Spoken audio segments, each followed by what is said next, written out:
Hello, BookTube. I have a Brattle book haul for you today, but before we get started, I want to offer two disclaimers, two, two preliminary disclaimers to make this seem a little bit less extreme. Could even be three disclaimers, but the two main ones. Number one, my shopping at the Brattle bookstore. For those of you who are new to the channel, the Brattle Bookshop is a used bookstore in downtown Boston. I've been going there for well over a year. I dearly love them. They have a huge turnover and a sale lot next to the store outdoors that's full of thousands more books for $1, $3, or $5. So I spend quite a bit of time there. And the goal when I spend time there, the goal when I get an armload of books, because if the books are $1 a piece, you can get an armload of them. I'm only ever limited to the Brattle by how much I can carry back here, not by how much money I'm spending. The goal, though, in that process always is to find keepers, which involves some straining. It involves some straining. Think about your eating habits, the food you eat in a given day. Your body wants a certain very short list of nutrients. And if you're like most people in the Western world, you give it a lot more than that. You give it stuff that it can't use at all. And it's straining all of that matter for the short list of nutrients that it will use. Same thing is true with me at the Brattle. I'm happy to read whatever I get there, but I'm looking for keepers. I'm looking for things that are going to go on a shelf and stay in my permanent collection. Which means that the book hauls from the Brattle can be large. They can be absolutely large. It doesn't mean that I'm one of those big glitzy booktubers, despite the fact that I am a sexy influencer. It doesn't mean that I'm one of those big glitzy booktubers. I'm sure that you could name two or three of them who do huge hauls of books all the time. It's obvious they don't read anything. Not just anything from their hauls, but anything at all. That they spend all day scrolling on Instagram. For me, the goal is to find keepers, and that requires casting a wide net. Of course, I hope that everything I get at any Brattle trip will be a keeper, but sometimes I know that isn't true. Sometimes I know I just merely want to reread something. If it's $1, then maybe I want to reread it. And as long as I am keeping up a circular process, as long as books are going out with something like the same regularity as they're coming in, then I can justify, in one way, I can justify a large Brattle haul, which is what we have today. We have a large Brattle haul, about as many books as I could carry. And justification number two involves my year-end reading, which has already shifted away from its normal routine. Again, those of you who are new to my channel, I am a book critic. And the remit, the bailiwick that I've set for myself, for my own reading, we all set these kinds of parameters, whether we say it or not. The remit that I've set for my reading is mostly new releases in the American book market in the 15 or 16 genres that interest me. I want to cover the new releases in those genres, pretty much all of them, but certainly a large amount of them. And that goes on all the way to the end of any year, but that remit stops before the end of the year. I have done my year-end book list, my list of the best and worst books of 2023. And I'm not reading any 2024 releases. So any new release that I read now is just extra. I'm not saying that the list determined my reading, but it's just extra. There's nothing that can be done about it. I won't be writing a review of it, and it won't be on any kind of a list. It won't get noticed at all. But I am still doing it, but only in a trickle. 90% of my reading now is turning to older stuff and rereading. And that soon, today, tomorrow, will be 100%. And that's a lot of books. That requires a lot of fuel. I won't say how much fuel. I won't talk about how many books I've read in 2023. I watched a video lately, a hilarious video from Mark at Book Time with Elvis, that was basically an angry amount of confusion and disbelief about people saying in their end of the year tags or in their summaries on Goodreads or whatnot, that they've read 120 books in 2023, that they've read 150 books in 2023, sometimes as high as 180 books in 2023. And Mark seems so aggrieved in the course of that video that I, of course, am not going to mention how many books I have read in 2023. uh, what would be the point in saying that the totals that Mark is so angry about, so frustrated about, are totals that I hit on Valentine's Day? What would be the point in saying that? So I won't get into specific numbers, except to say the people who rack up high numbers are not necessarily only reading pamphlets, okay, and can prove it. That's qualification here. And number two is that I have a greedy maw to fill. I have lots and lots of books here. I could do lots of rereading, but the reading brain likes new material. It likes turnover as well when that's new releases coming out in 1 month after the next, as it is with older books. So that's justification number two for the enormous pile of books that I want to go through with you. And justification number three, I guess we could do justification number three, and that would be, once again, one of you has called in a generous credit at the Brattle. You're free to do that. It would be a mistake to do it now.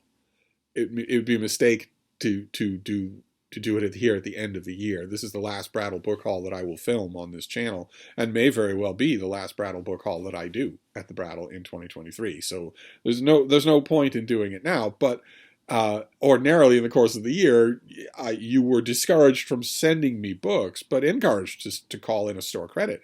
I just had no idea how generous the credits would be. It's ridiculous. Considering that I spend most of my buying time at the Brattle out in the sale lot, it takes me a long time to whittle down a credit. Although I did my best today.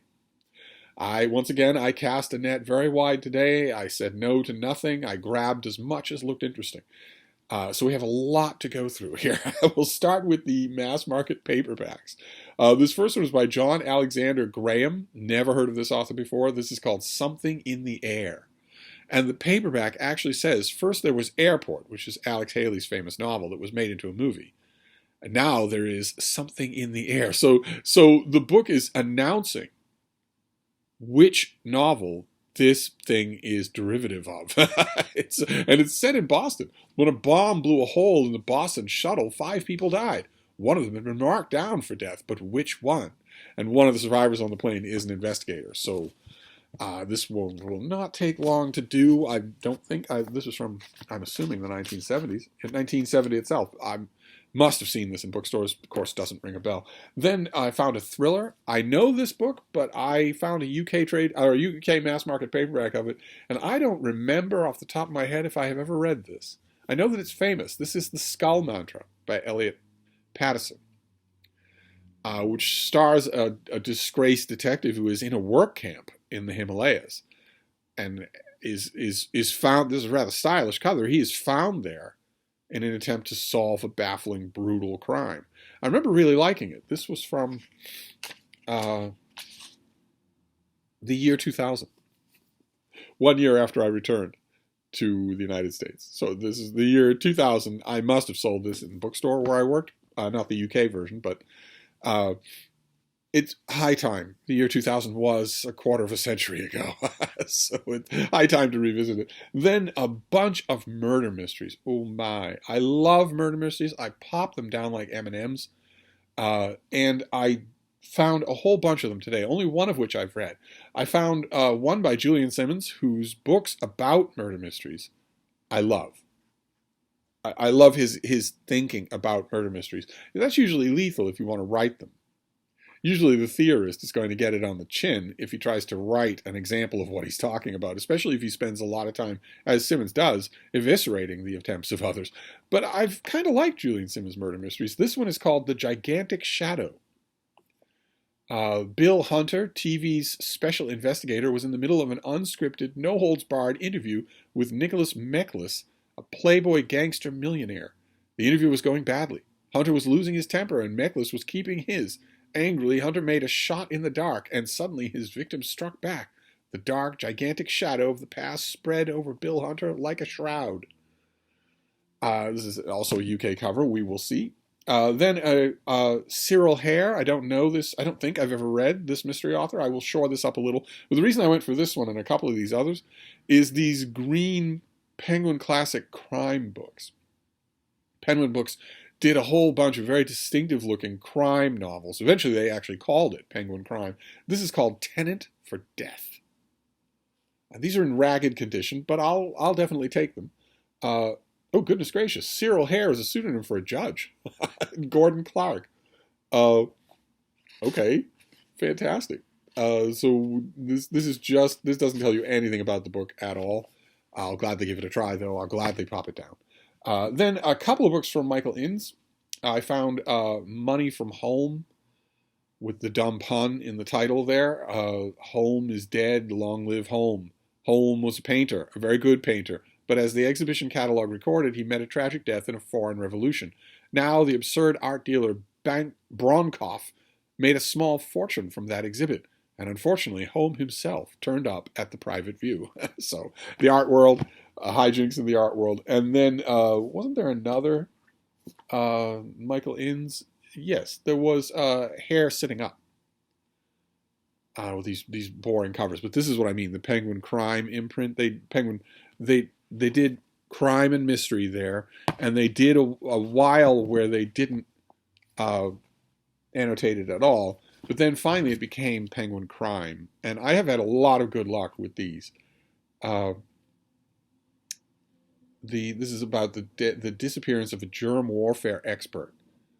And it has a twin brother, an identical twin brother. But I don't think I know this author at all. So, no, I don't know Cyril Hare. I do know Michael Innes. We'll see. There were a few others there that I have read that I just left. And then another Penguin Crime. This is Robert Robinson. I don't know this mystery author at all. But I love these things. Just love murder mysteries. This is called Landscape with Dead Dawns. Another ugly cover there. Midsummer in Oxford, Midsummer Madness. They're burning the Bodleian books, digging up lost Chaucer manuscripts, fighting over women, professorships, positions on panel games. Dawns full of fellow feeling are ready to shoot one another with their bare hands. The vice-chancellor standing on the chapel roof, been there all day, propped up among the statuary, dead, like his predecessors, all among the dreaming spires. So now it's autumn in Oxford. Inspector Autumn of Scotland Yard. Oh my God, his name is Autumn. And the biggest clue's been staring you in the face from the start. Okay, all right. Well, if the book is as bad as the cover copy, then I'm in for a rough ride. But we have one more Penguin Crime. This is Edmund Crispin, who I have read. I read, did he do the Moving Toy Shop? I think he did. This is his book, The Long Divorce. Always up for more Penguins. For copyright reasons, this edition is not for sale in the U.S. Well, I don't know anything about this. This is probably a fan mystery, but I'm happy to do it. These things were $1 a piece. There was no $1 a piece, easy to stuff in a bag and bring back here. So no investment whatsoever, and now I've got a bunch of murder mysteries to give a try. And then the one that I've already read, but I've never seen this cover, and I'll gladly reread it. This is Georgette Hare. I love Georgette Hare as an author, and I really like her murder mysteries. I really, really do. And this is No Wind of Blame. You'll never be able to guess what attracted me to the cover. But this is, let's see here. No one cared that Wally Carter was dead. Certainly not fleshy Ermintrude Carter, Wally's flamboyant wife. Good riddance to bad rubbish. As for Ermintrude's impossibly intense teenage daughter and Wally's vapid ward, Mary, the inheritance money was so consoling. Strong, silent, strange Robert Steele and tall, dark, phony Prince Alexis dance graveside attendance on the overly merry widow, while shady Harold White, under the counter business partner of the deceased, heaved a sigh of relief. No one cared that Wally Carter was dead. Pity, but someone had cared enough to shoot him through the chest. Who the devil could it be? Asked absolutely super Inspector Hemingway. Hare has a couple of regular inspectors. Hemingway is one that I don't know as well, but I don't imagine that any of these things, it's just a block of mass market paperbacks. I don't imagine that any of these things will survive very long with a read. But I'm always up for more murder mysteries, so I grabbed them all. I grabbed anything that looked interesting to me. That was actually true just in toto for the day. I grabbed anything that looked interesting to me. Spurred on, by generous credit, called in by one of you. Thank you very much. So then we'll move on from there to the rest here. So some of the rest of this is heartbreaking. In a good way, in a bookish way, but not most of them. So, for instance, we have a Penguin Classic. This is the Orange Spine Penguin English Library. That I don't know if they make these anymore, but once upon a time, some of them were not in the Black Spine Penguin Classic. I never really understood the pussyfooting around that kind of branding thing, but this is a terrific volume. This is Samuel Johnson and James Boswell. But it's not Boswell writing about Johnson. They took a trip together. Boswell loved the company of energetic young men. Johnson loved the company of energetic young men. He was twice Boswell's age, but still hale and hearty, and they really enjoyed each other's company. And in 1771, they went on a long hiking trip. And they both knew that they were going to write it up when it was over, and they both did. They wrote complimentary accounts of their trip, and this Penguin Classic collects them both, puts them both in one volume with if I remember correctly, a really good introduction that really situates everything. Fantastic. Don't have this thing. Glad to have it now. Then another Penguin trade paperback. This was quite the find. Wasn't the find of the day. Find of the day. It was in multiple parts, and it was really frustrating. We'll get to that. This is the Penguin Classic, not the Penguin Classic, but the Penguin trade paperback of Keith Thomas's book, Religion and the Decline of Magic, which I found just in perfect condition. I don't have a copy of this. This is brilliant, absolutely brilliant. This is his look at how magic died in Europe. Not magic as a practice, because despite the fact that you can now get a degree in magic from a university that hates white people, magic is not real. You can get a degree in it all you want. You're not going to be able to perform magic. Magic is not real. But it was real in a historical and sociological sense, very much so. A huge part of society. And this book studies the shifting of that in the 15th and 16th century into something that the church would call sinful. But I'm doing it at injustice, and the description that I'm giving it is one of the reasons why, ironically, why I held off reading this for so long, because that description sounds very niche, and this is much more than that. It's a sprawling sociological inquiry that just happens to be revolving around magic. Wonderful, absolutely wonderful. Very, very happy to find it. Then another great work of history. A few great works of history here. This is another great work of history. I had this forever and ever. This is a modern library giant. And for a while in the 1980s, the modern library redid their livery. They redid the way their books looked. They got rid of everything, of all the earlier designs, and put everything out in beige dust jackets that were pebbly, like sketch paper. They put everything out in that same thing. No illustrations, no nothing. Just the name, the colophon, and the author. That's it. And I really liked those editions, and got a lot of them. At one point, I had a whole wall of them. But gradually, I have realized that a lot of those modern libraries, especially the modern library giants, actually had cover artwork that was replaced by those beige covers that don't have any artwork at all. Not saying that it matters to me at all, but I found a copy of a book that I love with the original cover artwork, so I grabbed it. Thanks to the generosity of one of you, I wasn't paying anything for these things. This is William Hickling Prescott, who was a great Boston historian. I wrote a long piece about him that, if I can remember, I will try to find it and clean it up and link it down below. He was a great Boston historian, a wonderful stylist, a gigantic literary figure who's now all but forgotten. And Modern Library did a volume of his The Conquest of Mexico and The Conquest of Peru, two different books. These books are excerpted in the Viking Portable Prescott. And they also did one of those big beige paperback hardcovers that I had forever and ever. But I found the volume here with the original artwork. Look at that. They've got the conquistadors climbing the temple steps there. That's neat. That's just neat cover artwork. So I grabbed it. And I didn't just grab it, not just idly. because I could easily see myself rereading a chunk of Prescott or rereading all of The Conquest of Peru between now and the end of the year. I easily could do that, no matter how much it upsets Market Book Time with Elvis. I could easily see myself doing that. Then another historian, he may be familiar to you. This is Herodotus. I found the David Green translation of Herodotus. I have 6 or 7 translations of Herodotus, but I never seemed to find this one. Green was a famous, well-respected classicist. He's probably best known to most of you for collaborating with Richmond Lattimore. He did, once upon a time, the only paperbacks of the Greek tragedies that you could get in English in colleges. The only ones you were ever assigned in school were translations by Green and Lattimore. But his Herodotus, I remember it being a little bit on the stodgy side, and curiously enough, for a guy who makes his living explaining these things, a little under-explained. But it's been a long time since I read this translation. And now I have it. That was fantastic to find.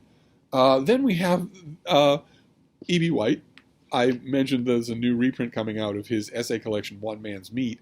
And I also mentioned that by some weird chance, I have lots of other stuff by E.B. White, but I don't have the classic paperback that was done of One Man's Meat. I found that today. This is the one I was talking about. This is who does this? Harper and Row. Back when they were Harper and Row, they did a whole bunch of E.B. White. All of it looked like this. All of it was very minimal in design. These are just a collection of essays.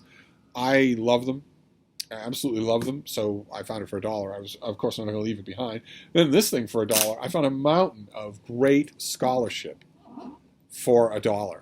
The editors here are Victoria Kirkham, Michael Sherberg, and Janet Schmar, and this is Boccaccio, A Critical Guide to the Complete Works. Pretty thing with a huge amount of writing about Boccaccio. So this is not just a bibliography. This is our editors discussing all the major and minor works of Boccaccio. He's an author that I absolutely love. I absolutely love him. And I know that a large part of the attention in this book will go to the Decameron, but Boccaccio wrote a lot of other things that I have been gradually over the last 20 years reacquainted with through the Itati Library of Harvard University Press, who are steadily issuing new scholarly translations with facing page original language of the great works of the Italian Renaissance. And they have not contented themselves when they get to Boccaccio with just doing the Decameron. So they brought out a lot of stuff, and I've written about some of it. It's been delightful to read. This, though, when you really love an author, as I do, Boccaccio or Ariosto or Dante, you want to read about them as much as you want to read them. So a joy to find this. The huge amount of scholarship in here for $1. It's just, there's no way I was going to leave it behind. Then our next book engages in the numbers game that is inevitable when you're searching for books in series. I did an impromptu shelf tour the other day in which I showed you one of Flexner's 4-volume biography of George Washington, just one volume. And I said at the time that Flexner is so much fun on the page. He's such a readable author that what I really want is all 4 volumes of that Washington biography. It doesn't matter if I'm not Washington's biggest fan. It matters that it's wonderful reading. And I'd no sooner said that than I went to the Brattle and found another volume in that Flexner set. Well, today I found another one, but only one. I did not find the rest. So I found, I don't even know, are these numbered? No, they aren't numbered. This is George Washington, The Forge of Experience. So this is Washington as a young man. This is his privileged upbringing. This is his first love affair, and then his settling on the woman that he wanted to marry, Martha. And it's a precise letter-by-letter, day-by-day description of what prompted that decision of his is because she was wealthy, and he wanted money. He wanted wealth and status to launch himself in public life. But he did not count her wealthy because of her silverware or because of her bank balance. He counted her wealthy solely because of how many people she used as slaves, how many slaves she had. That's the only way that he counted her wealth, and threw himself wholeheartedly, energetically into the role of slave master, and read a cribbed, bad English trot of Xenophon and thought himself a gentleman warrior. And this book chronicles the disasters that resulted from that. This is the book that chronicles his earliest blunders. He went on to blunder militarily throughout all the rest of his career, with only one exception, only one gamble that was not a blunder, by random chance, by luck, as Mark Twain put it.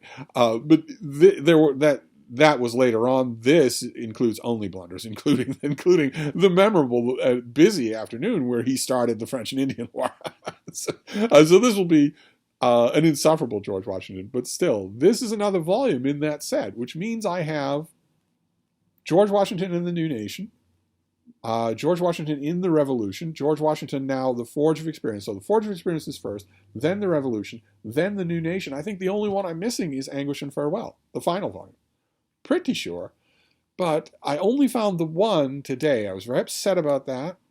So in a fit of pique, I fired Connor.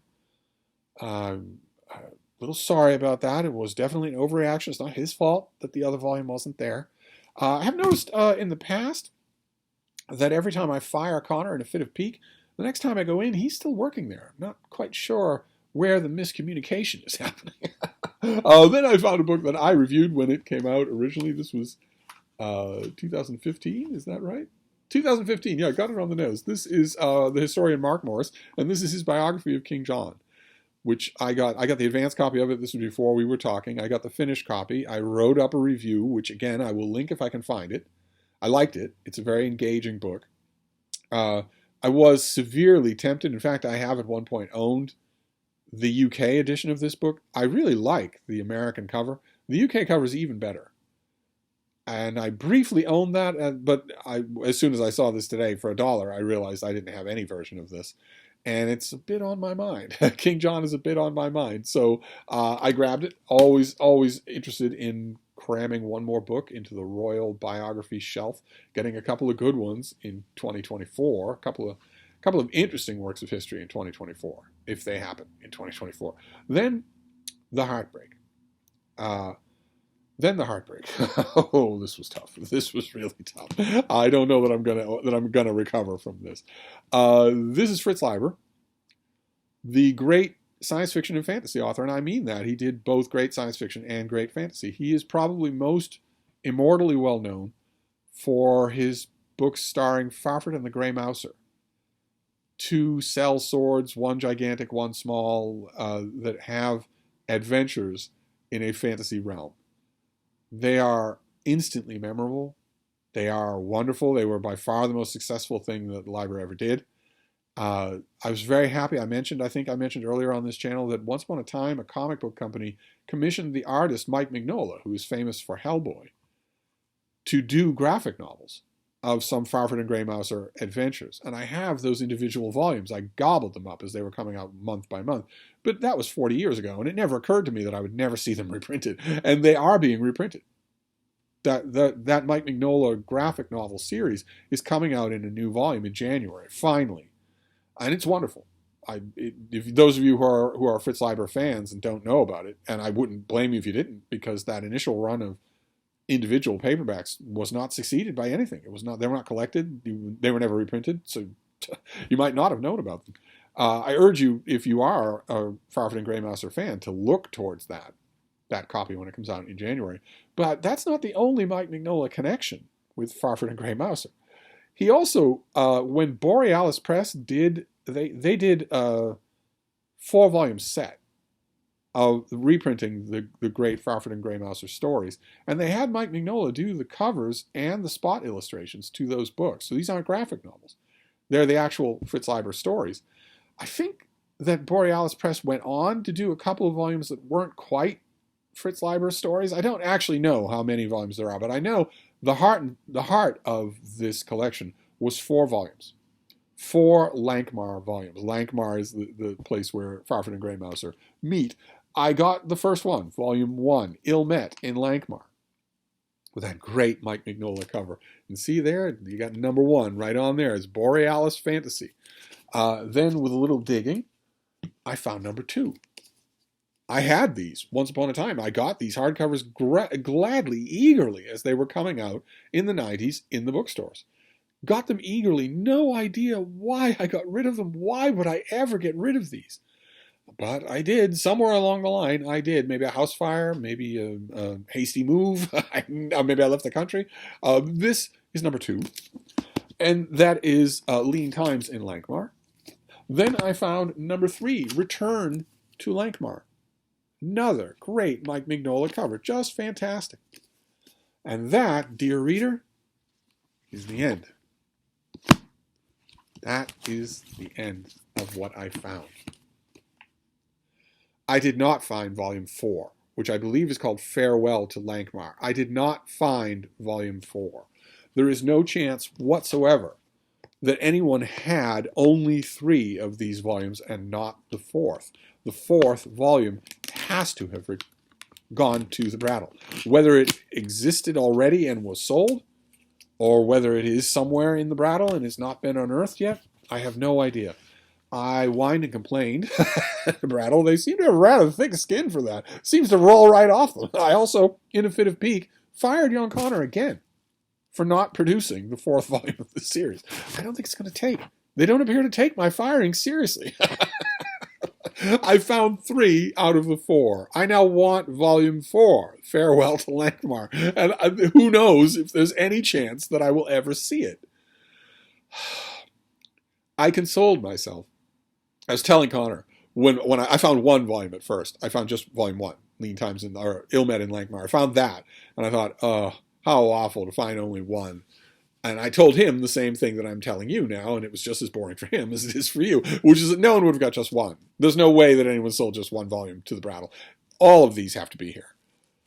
And once we found the 2 more, I said to him, what's absolutely true, I don't know what quirk it is of human psychology, but it is far, far more painful to have 3 out of 4 volumes than to have 1 out of 4 volumes. It's far more. It shouldn't be, because I have more Fritz Leiber now than I had before. These are the editions that I want. I go for specific editions of things. I want the science fiction book club editions of John Carter of Mars with the great Frazetta covers, and I want these for Farford and Grey Mouser, even though Farford and Grey Mouser also had Frazetta covers. I want these. And now there's 1 volume out there in the wind that I don't have, Volume 4. And I also want to research this and jog my memory as to what other volumes there were. I feel certain there were other volumes, spin-off volumes of some kind or other. Borealis Publications long since gone. The rights, I'm sure, are long since gone. I doubt that anyone, I'm sure that the rights to the artwork and the rights to the text are separate. Plus, these have introductions by Michael Moorcock, I'm pretty sure. Is that true? Am I remembering that correctly? Oh, no. All right. Volume 2 has an introduction by Raymond Feist. Volume 1, are you the one that has an introduction by Moorcock? Is that right? Yes. Volume 1 has an introduction by Michael Moorcock. And then Volume 3 has an introduction by Neil Gaiman, of course. Okay. But number 4 wasn't there. As far as we were able to determine, it wasn't there. So I end my Brattle shopping in 2023 on a note of bitter defeat, because I'm missing a volume from the Flexner Washington biography, and I'm missing a volume from the this old series of Mike Mignola spot illustrated Farford and Grey Mouser. And you might think, when you're watching this Brattle sale, this Brattle haul, that my defeat could not get any worse. And you'd be wrong. You'd be wrong. I also found some funny books. I found some comic book collections. On Michael K. Vaughn's channel, you've noticed that he's mentioned the Essentials, the Marvel Essentials volume. For a long time, Marvel was coming out with reprint volumes, but their full-color reprints were in slim, extremely expensive hardcovers, the Marvel Masterworks series. And fans were bombarding the editorial offices of Marvel Comics saying, we love the reprint stuff. We love it. But this is a deal breaker. You're coming out with volumes of $70 a piece in 1995. That's a huge amount of money. That's my rent. Is there any way that you could do reprints cheaper than this? And Marvel's answer was always yes, but it's now a much more emphatic yes, because now they have $13 billion in a war chest. In the 90s, they did not. Now they have $13 billion. They can spend any amount of money they want to do anything they want. Back then, they didn't. So the compromise they made was to do a Marvel Essentials line. Thick paperbacks, $20 a piece, cheap paper, and only in black and white. But a huge amount of issues. Perfect for creating new fans. Fans of comic books, superhero comic books, especially Marvel superhero comic books, they love their continuity. They want to know exactly what happened to who when, because it matters. It matters. So they came out with a huge number of essential volumes, and I thought they were cute. I thought they were neat. When they were coming out, I was buying them. I had a whole wall of them. DC Comics did the same thing with the real superheroes. They did their showcase volumes, all in black and white, cheap paper. I got a lot of those too. In the back of my mind, I was thinking the whole time, okay, well, these are stopgap measures only. You're not spending there's no such thing as stopgap money, but these are stopgap measures only. What you really want is full color reprints. Sooner or later, that will happen. And of course, it has happened. Marvel's Epic collections are now full color paperback reprints of everything that they're doing, just everything. But I found two of the essential volumes today that I doubt I would get Epic collections of these at all. But they were here today, and thanks to credit from one of you, they didn't cost me anything. I got the Marvel Essentials volume of Marvel 2-in-1, Volume 3. Marvel 2-in-1 was a team-up comic that came out every month from Marvel Comics. Marvel Comics had 2 team-up volumes, each of which starred their 2 quintessential everyman characters, The Thing from the Fantastic Four and Spider-Man. Very different kinds of characters, but in both cases, they are everyman. They don't bring any issues to any kind of an ongoing comic book run, so they're perfect as sounding boards to team up with everybody in the world. And Marvel Team Up and Marvel 2-in-1 did really well. Marvel Team Up has never been reprinted in color in one of these new lineups that Marvel does. I think probably because of the legal entanglements with Sony that involve Spider-Man, but I thought those involved the Fantastic Four as well. I can't think of a reason why Marvel hasn't done that, considering how many great storylines have existed in Marvel Team Up. But Marvel 2-in-1, they have reprinted many, many times. They're coming out with a new color volume of Marvel 2-in-1. But this is the essential volume of Volume 3. So you get black and white. And this volume, it's big, and it includes some really great moments in this series. There's lots of George Perez artwork in here. There's some very fan-embraced John Byrne artwork in here. Some of the team-ups are really weird. Some of them are really offbeat, as they were... This series was old by now. This is Volume 3. It's well into the series run. And one writer in particular was really taking advantage of how offbeat this could be. Who can we team the Thing up with? Which is really kind of interesting. There are some deviations here. These issues are revisitable. So I was happy to get that. That's not the Defeat. The Defeat is the other Marvel's Essential volume that I got. I got the Essential volume of Supervillain Team Up, with the Gil Kane cover there. This was a weird idea that Marvel had once upon a time in the 70s, to have Doctor Doom team up with the Submariner and have that be an ongoing comic book. It's really weird. It was always really strange to me. I remember when it debuted, I have the first issue, the double-sized first issue, in a box here at Hyde Cottage. Even at the time that it came out, I thought, okay, I kind of get the idea, and that your 2 team-up books are doing well. You want another team-up book, but Prince Namor is not a villain. And even during times when he has attacked the surface world, he still would know in a heartbeat what Doctor Doom is. There's no way that he would ever take Doom close as an ally. Something about it just bugged me.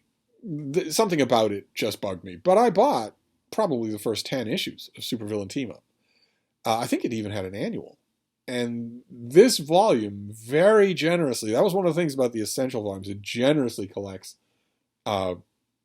everything connected with Doom and the Submariner teaming up. Of course, this was before the Marvel concept of the Illuminati and anything like that. So this was before any later encounters between Doom and the Submariner. This is in an era when, again, George Perez was drawing the Avengers, when Sal Buscema was doing great work on the Avengers, inked by Pablo Marcos.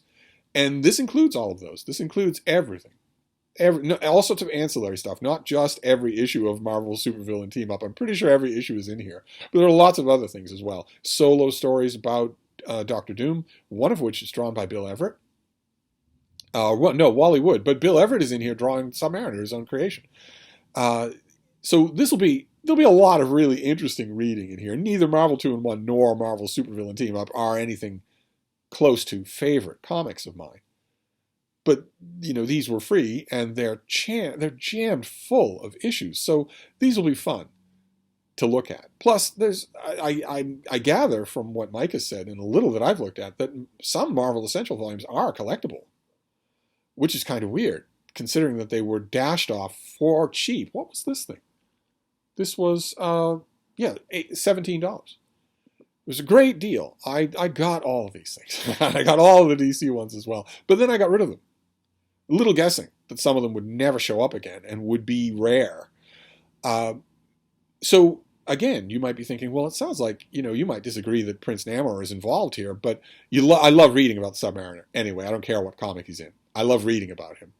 But you might think, well, it sounds like you're a little ambivalent about that, but why would this be a defeat? I can tell you why this is a defeat. I don't know if it's going to show on the cover. Stan Lee, Roy Thomas, Bill Everett, Wally Wood, John Buscema, Gene Colan, George Perez, and friends. Now, it doesn't say so on the cover. But one of those friends is Herb Trimpe. There are many issues reprinted in this volume with artwork by Herb Trimpe, the worst comic book artist ever to put pen to paper, even including modern Marvel, which has only bad arts. Herb Trimpe, who I often mock on this channel, who I mock endlessly on Epic Comic Book Wednesday, and to ring out the year, I actually brought into my home a volume of his artwork.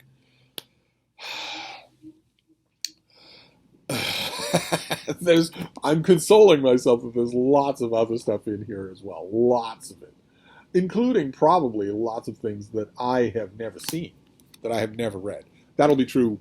I don't think that'll be true with this. I was a pretty ardent fan of Marvel 2-in-1, but I'm pretty sure there'll be stuff in here that I haven't read. So I will grin and bear it. When I get to the Herb Trimpe issues, I will close my eyes and think of England. So there you go.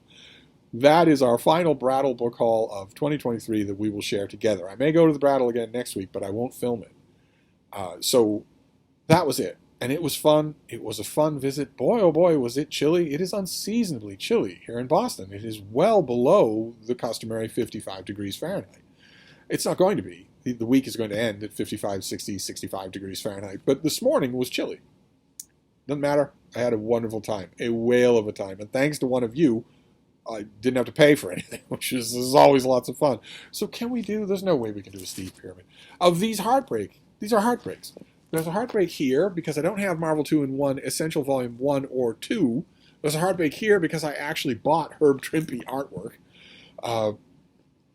There's a heartbreak here because I found 3 of the 4 volumes that go in this set. What are the chances that I will find Volume 4?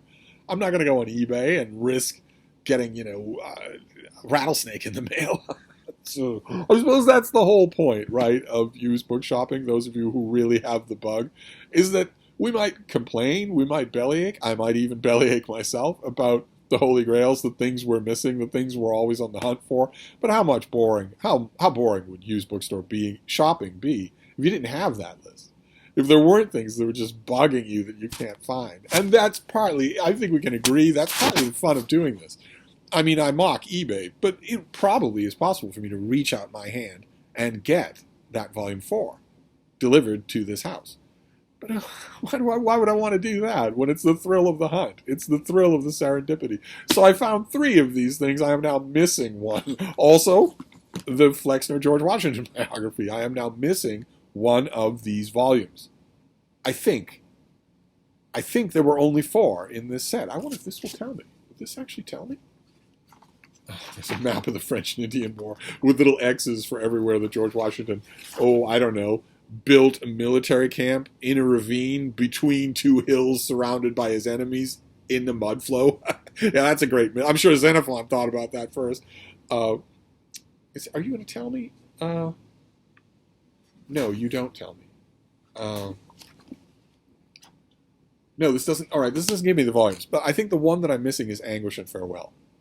I could be wrong about that. We have King John. We have scholarly look, a critical look at the works of Boccaccio. That will probably be one of the things that I read tonight. Actually, a lot of you are always wondering, what's the find of the day? The find of the day for me is these Borealis Fritz Leiber volumes. Even though I didn't find the fourth one, they're still the find of the day. I have kicked myself for decades that I didn't keep this set. It is obviously the set that I want of a series that I love passionately. So that's the find of the day. But a lot of you also want to know what is going to get the palm, what is going to be read, what's most likely to be read immediately tonight. Because I'm reading constantly. Again, I don't want to come around. I don't want to come around to Mark at Book Time with Elvis. I don't want to upset him any more than he's already upset. I left a comment on his video saying, it was tongue-in-cheek. I left a comment saying, I too find it unbelievable to read 365 books in a year. And I do. But nobody in his comments field got why I would find that unbelievable. And that's okay by me. It's okay by me. But if I'm looking at the most likely things that I'm going to read tonight, this Boccaccio volume is definitely up there. Oddly enough, the Fritz Leiber books are not. I'm glad to have them, and I will go back to them, but they won't be. Then One Man's Meat by E.B. White. We have The Green Herodotus. We have the other contender for a serious long read tonight, and that is Prescott, William Hickling Prescott. He is great. His books are terrific. I was so happy I don't know why, it's such a dorky thing. I was so happy to find this dorky cover. I actually prefer it to the old illustration-free beige cover. We have Religion and the Decline of Magic, an absolute cornerstone classic in the study of magic. Boswell and Johnson writing together, and a bunch of murder mysteries, including the other candidate for something that I might read tonight, which is, I might give this a reread. Just because it has an Irish Wolf on the cover, I might give this a reread. You never know. I think her murder mysteries are really, really good. But I think her romances are really, really good too. So, an easy mark, I guess. But there you go. OMG. Sorry about the length of the video. This was a massive, incredibly fun trip to the Brattle, sponsored by viewers like you. So thank you again. Thank you very much to the person who phoned in the credit. And thank the rest of you for a whole year of basically being with me when I go to my beloved Brattle Bookshop. I've had fun shopping and hauling books from the Brattle for many, many, many decades, but it's only through BookTube that I've been able to share that fun, and that's been enormous. That's been enormously enjoyable. So thank you for another year of Brattle book hauls. So I'll wrap this up for now, but I'll be back. Thank you, BookTube.